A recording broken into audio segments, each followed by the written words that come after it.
Live mula sa GMA Network Center, 20 taon nang nakatutok. 24 oras.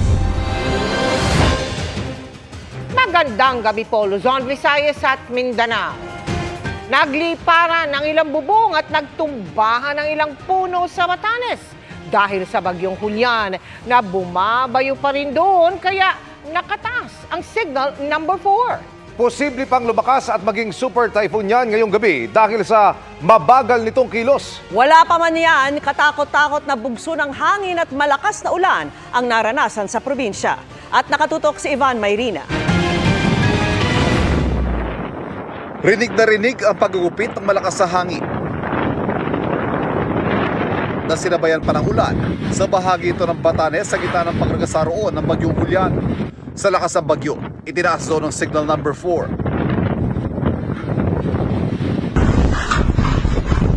Nagliparang yero naman ang bumulabog sa mga residente sa isa ng Sabdang. Itinangaya ng hangin hanggang sa tuluyang humampas sa isang puno. Mula kagabi hanggang umaga, walang patid ang hangin at ulan na ibinubuhos ng bagyo. Ang ulan na yan nagresulta sa malawakang pagbaha, gaya sa kalsadang ito na nabalot na ng kulay putik na baha. Sobrang lakas na po ang bagyo dito sa Batanes. Sa bayan ng Uyugan, tila iwinawas-iwas na ang mga punong ito. Habang rinig ang paghampas ng hangin, sabay ng buhos ng ulan. Para kaming nililindol sa lakas ng hangin. Napakaraming nasirang bahay. Yung mga tao naman ay nasa evacuation center. Doon sa may Uyugan, kasi parang doon ang dinaanan ng husto yung nung bagyo. Uyugan, Sabdang at iba na. Ang problema po dito, sobrang tagal. Kagabi pa po, magdamag. Tapos ngayon, isa ito sa pinakamalakas na bagyo dito sa Batanes. Okay. Natuklap ng bubong at nagtumbahang puno naman ang bumulaga sa bahagi ito. Sa ngayon, bagsak ang linya ng kuryente at komunikasyon sa Batanes. Dama rin ang pananalasa ng bagyong Julian sa Cagayan, tulad sa Calayan, na parang ipinaypay ang mga dahon ng puno. Bagong tanim lang po yung mga palay na yan, pero lubog na po sa baha. Ang ilang mga pananim na palay, tuluyang pinadapa ng bagyo. Ang paaralang ito naman sa Apari, hindi rin nakaligtas at pinasok na ng baha. Pagguho naman ng lupa na itala sa Bugyas, Benguet. Pahirapan tuloy ang pagdaan ng mga sasakyan. Tulong-tulong ang mga otoridad sa pag-alis ng humambalang na punong ito sa gitna ng kalsada sa Bauco Mountain Province. May mga poste rin ng Mountain Province Electric Cooperative o MOPRECO ang natumba, dahilan para maapektuhan ang supply ng kuryente sa ilang mga lugar. Dahil sa epekto ng bagyong Julian, nagpakawala na ng tubig ang Buklaw, Binga at Magat Dam. Para sa GMA Integrated News, Ivan Mayrina, nakatutok, 24 oras. At dahil pa rin sa malakas na bugso ng hangin, nasira ang isang eroplano sa Batanes. Wasak ang harapang bahagi at naputol pa ang mga pakpak ng 5-seater plane na ito sa Basco Airport. Ayon kay Batanes Governor Marilu Cayco, noong Biyernes itinali sa 2 truck ang eroplano para di sana tangayin ng hangin. Wasak na dike, pag-apaw ng ilog at iba pang pagbaha ay dinulot ng bagyong Julian sa iba pang bahagi ng Luzon. Mula sa La Union, nakatutok live si Jasmine Gabriel Galban ng GMA Regional TV. Jasmine? Mel, aabot na sa mahigit 2,000 pamilya ang apektado ni Bagyong Julian dito sa Region 1. 14 na kalsada ang binaha dahil na rin sa tuloy-tuloy na buhos ng ulan. Samantala sa ngayon, tuloy-tuloy yung distribution ng relief packs ng mga LGU sa iba't ibang probinsya sa Ilocos Region. Hindi na madaanan ang Abot Bridge sa boundary ng Barangay Lanao at Malasin sa Banggi, Ilocos Norte. Sa lakas ng rumaragas ang kulay tsokolating tubig, pangamba ngayon ng mga residente, baka masira ang kanilang tulay.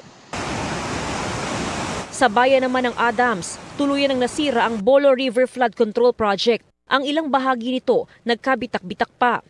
Binahari ng ilang bahay sa Barangay Ruot sa Dingras. Tumataas kasi ang tubig sa irigasyon. May mga inilikas din sa bayan ng Vintar dahil sa baha. Mahigpit na binabantayan ang Bislac River, lalo't malalakas ang buhos ng ulan dahil sa bagyong Julian. Hindi rin makadaan ang mga sasakyan sa spillway dahil sa pagtaas ng antas ng ilog sa Quirino, Ilocos Sur. Sa hanging bridge dumadaan ang mga residente para makatawid. Mga residente sa 5 barangay ang apektado. Kanselado rin ng flights sa Lawag International Airport. Ilang kalsada ang baha at ilang pamilya rin mula sa barangay 32-C Lapas ang inilikas. Pagguho ng bahagi ng bundok sa sitio between Barangay Lineng, Likuan, Baay Abra naman ang problema. Isang linya ng kalsada ang natabunan pero agad ding nagsagawa ng clearing operation. Malalakas ang alon pero di napigilan ng ilang mangingisda sa Dagupan, Pangasinan na pumalaot. Hindi namin inisip yung bagyo, basta importante makakuha kami ng pang-ulam na kakain sa talong araw, isang beses. Malalakas ang bagyo. Pag may kaya ng bangka namin, sasagupay namin yung mga ganun ng alon lang. Nakabantay naman sa baybayin ng mga kawani ng City Disaster Risk Reduction and Management Office. Binabantayan din ng Marusay River sa bayan ng Calasiao. Maaring tumaas pa po kasi medyo mabagal yung pag-alis ni Julian. Lagi tayong nakahanda dyan at lagi tayong nakikipag-coordinate sa mga barangay para kung sakaling magkaroon ng pagbaha ulit. Isa sa mga bahaing barangay ang Lasip, kaya ang mga residente handa na raw sa posibleng pagbaha. Itatas namin yung mga gamit namin. Tapos hindi naman masyado, kung talaga mataas-taas, talaga ililipat ko na doon.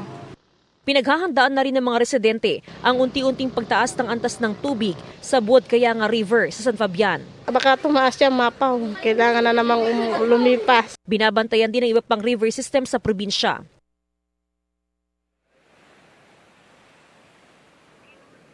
Mel, dito naman sa probinsya ng La Union, maghapon yung buhos ng ulan. Isang insidente ng rockslide ang naitala, ayon yan sa PDRRMO. Samantala, dahil pa rin sa tuloy-tuloy na buhos ng ulan, ilang kabahayan sa bayan ng Agoo ang binabahasa ngayon. Mel? Jasmine, kamusta ang sitwasyon sa mga inikutan ninyong evacuation center? Jasmine? Actually, Mel, sa ngayon, ayon sa Office of the Civil Defense, yes, Mel. Sa ngayon, Mel, ayon sa Office of the Civil Defense, nasa 100 families lamang so far yung mga nasa evacuation center. And sa ngayon, maayos naman yung kalagayan nila at dahil nga sa tuloy-tuloy pa rin yung buhos ng ulan, hindi pa rin sila pwedeng makabalik sa kanilang mga bahay. And possible, Mel, na kung magtutuloy-tuloy pa yung buhos ng ulan ay posibleng madagdagan pa yung bilang ng mga evacuees sa mga evacuation center, especially sa bahagi ng Ilocos Norte at maging sa probinsya ng Ilocos Sur. Mel? Sana naman maging maayos ang relief operations dyan.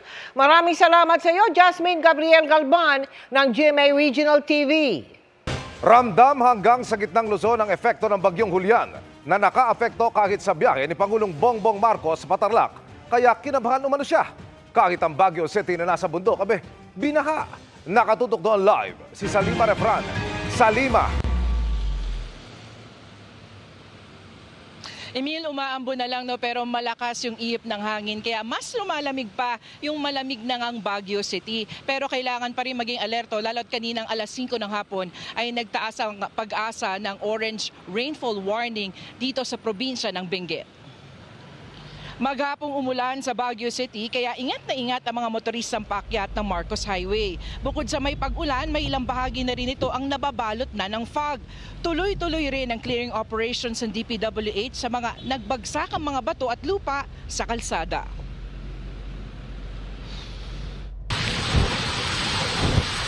Sa lakas ng buhos ng ulan kagabi, hindi na nadaanan ang bahagi ito ng Nagilian Road sa Barangay Irisan, Baguio City. Stranded ang mga motorista sa malailog na kalsada. Ayon sa City Disaster Risk Reduction and Management Council, 2 pamilya na sa Barangay Irisan ang inilikas dahil sa landslide. Kabi-kabila rin ang clearing operations dahil sa mga nagtumbahang puno sa kalsada. Kahapon ng hapon hanggang ngayong araw, nakataas ang signal number 1 sa Benguet dahil sa bagyong Julian. Ang epekto niyan, dama sa iba pang bahagi ng Luzon, gaya sa Tarlac, kung saan bumisita si Pangulong Bongbong Marcos. Sabi sa akin, ang presidente a-advisean namin, hindi na pupunta kasi delikado ang panahon, delikado ang mag-helicopter. Hindi na ho nag-helicopter, nag-airplano papuntang Clark, tapos nagbiyahe ho dito sa Tiplex, umabot dito sa... Nabisto tayo dun sa mga biyahe natin na akala niya siya lang yung natatakot sa weather. Hindi lang ako nagpapahalata pero nanginginig pa rin yung lamang ko. Pinangunahan ng Pangulo ang pamamahagi ng mga titulo sa halos 5,000 mga benepisyaryo sa bayan ng Paniki. Bagong pagpapasinaya sa unang lithium battery manufacturing plant sa bansa, sa Capas. Pero ang pangunahing inaalala ng Pangulo, ang Bagyong Julian na posible pa maging super typhoon at palakasin ng habagat. Thousands of family food packs are now being prepared. Healthcare centers are on high alert, and our farmers and fisherfolk are taking steps to safeguard their livelihoods. The Typhoon Julian is going to pass north of the Philippines, so those in regions 1, 2, and 3, as well as NCR and CAR, know that we are not just talking about resilience. We are making it happen. Mag-intensify pa ito so we'll have to watch until it's finished.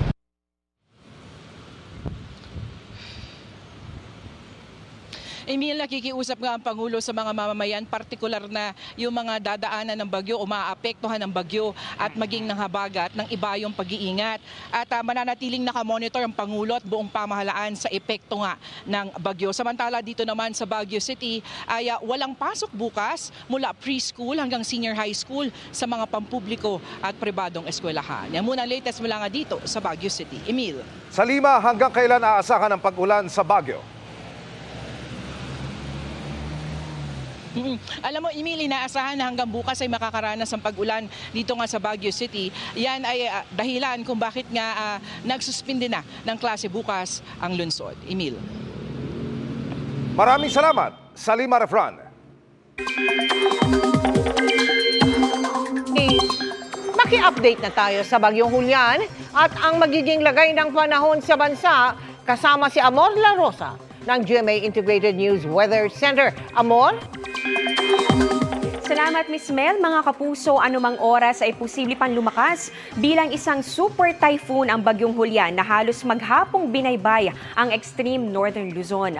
Signal number 4 pa rin po ang nakataas dyan po yan sa bahagi ng Batanes, habang signal number 3 naman sa northern at western portions ng Babuyan Islands. Signal number 2 dyan po yan sa northern at western portion ng mainland Cagayan, natitirang bahagi ng Babuyan Islands, Apayao, Abra, Kalinga, Ilocos Norte at ganun din sa northern at central portions ng Ilocos Sur. Signal number 1 naman po ang nakataas sa natitirang bahagi ng Ilocos Sur, La Union, Pangasinan, Ifugao, Mountain Province, Benguet, natitirang bahagi ng mainland Cagayan, ganoon din dito sa Isabela, Nueva Vizcaya, Quirino, northern portion ng Aurora at pati na rin ang northern portion ng Nueva Ecija. Bukod sa malakas na hangin at mga pag-ulan, matataas na alon din ang mararanasan sa mga baybayin po ng Northern Luzon, kaya hindi po muna pwedeng pumalaot yung maliliit na sasakyang pandagat. Huling namataan ang mata ng Bagyong Julian sa layong 95 kilometers, yan po ay sa west-southwest ng Itbayat, Batanes. Taglay po nito ang lakas ng hangin nga abot ng 175 kilometers per hour at pagbugsong papalo naman ng 215 kilometers per hour. Pa-west-northwest po ang pagkilos ito sa ngayon, sa bilis naman na 15 kilometers per hour. Sa forecast track po ng Pag-asa, base po ito sa 5 p.m. latest bulletin ng Pag-asa, magtutuloy-tuloy po yung pagkilos ng Bagyong Julian pakaluran o di kaya naman pa-northwest, saka po ito unti-unting magre-recurve o liliko bukas papunta po dito sa may southwestern coast ng Taiwan. Posibleng saglit muna yang sumilip dito po sa labas ng ating PAR, pero saglit lang po sa may gilid lamang at babalik din agad sa loob, saka po itong magla-landfall dito sa bahagi ng Taiwan na pagsapit ng Miyerkules. Inaasahang sunod po nitong tatawirin ang mga kabundukan ng Taiwan, kaya posibleng bahagyang humina ang Bagyong Julian. Sabi po ng Pag-asa, Huwebes pa ito posibleng makalabas ng ating Philippine Area of Responsibility. Mga kapuso, idagdag ko lang, nasa loob po kasi ng ating PAR itong bahagi ng Taiwan. Kaya kahit po yan ay tumbukin na itong Taiwan, nasa loob pa rin yan ng ating Area of Responsibility. Sa ating namang satellite image, kitang-kita po yung mata nito nga Bagyong Julian, pati na rin po yung eye wall o yung paligid po niyan kung saan po yung matitinding mga pag-ulan at hangin na dala-dala nito. Ganito po kalawak yung sirkulasyon ng Bagyong Julian at yung outer rain bands po niyan na bahagi naman ng trough nito nga bagyo, yan po ay hagip din ng ilang bahagi pa ng Luzon kahit po walang nakataas na wind signal. Base nga sa datos ng Metro Weather, magpapatuloy po yung mataas na tsansa ng mga pag-ulan Dito po yan sa may Batanes at pati na rin sa Babuyan Islands. Ganon din dito sa Ilocos Provinces, Apayao at ilang bahagi pa ng Cordillera. Halos magdamag po yan mamaya at maaari pong maghapon pa rin bukas. May heavy to intense rains pa rin kaya po mataas pa rin ang banta ng mga pagbaha o kaya naman po ay landslide. Kaya doble ingat pa rin para sa mga kapuso natin dyan. Posible rin ang mga pag-ulan sa bahagi po ng Pangasinan, ganon din sa may Zambales, Bataan at iba pang bahagi po ng Central Luzon. May mga kalat-kalat na ulan din, dito po yan sa bahagi ng Mimaropa at pati na rin sa Calabarzon. Dito naman sa Metro Manila, may oras po na medyo mainit o maalinsangan ng panahon, pero may chance pa rin po ng mga pag-ulan, kaya huwag pa rin kalimutang magdala ng payong. May mga pag-ulan din po sa natitirang bahagi pa ng ating bansa, lalo bandang hapon. Kasama po dyan ang Samar and Leyte provinces. Ganoon din sa Negros Island region. Inaasahan po dyan yung mga malalakas sa pag-ulan at pati na rin ang halos buong Mindanao. Posible rin po ang mga matitinding buhos ng ulan dahil po yan sa thunderstorms. At yan ang latest sa lagay ng ating panahon. Ako po si Amor La Rosa. Ito ang GMA Integrated News Weather Center. Maasahan anuman ang panahon. Walang sasantuhin ang PNP sa muling pagbubukas ng investigasyon sa pananambang sa isang dating opisyal ng PCSO noong 2020.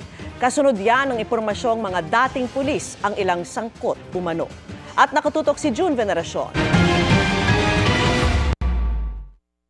Kahit may CCTV ang pagpatay sa nooy Philippine Charity Sweepstakes Office Board Secretary na si Retired General Wesley Barayuga noong July 2020, tila walang napala sa investigasyon noon ng PNP. Kaya breakthrough ang turing sa mga ibinunyag ni Police Lieutenant Colonel Santi Mendoza sa Quadcom ng Kamara noong nakaraang linggo. Ipinakasa umano ito sa kanya ni Napolcom Commissioner Edelberto Leonardo, alinsunod sa utos naman noon ni dating PCSO General Manager Ruina Garma na minsan din nilang nakasama sa pulisya. Dahil sa bagong impormasyon, muling pinabuksan ni PNP Chief Romel Francisco Marbil ang investigasyon. Kung meron pa pong mas mataas pa, sa akin na Garma and Leonardo, sabi ng ating Chief PNP, wala tayong sasantuhin sa investigation na ito. Ipapatawag sa investigasyon ng PNP CIDG ang whistleblower na si Mendoza at ang kanya umano informante na si Nelson Mariano na kasama umano sa planong pagpatay.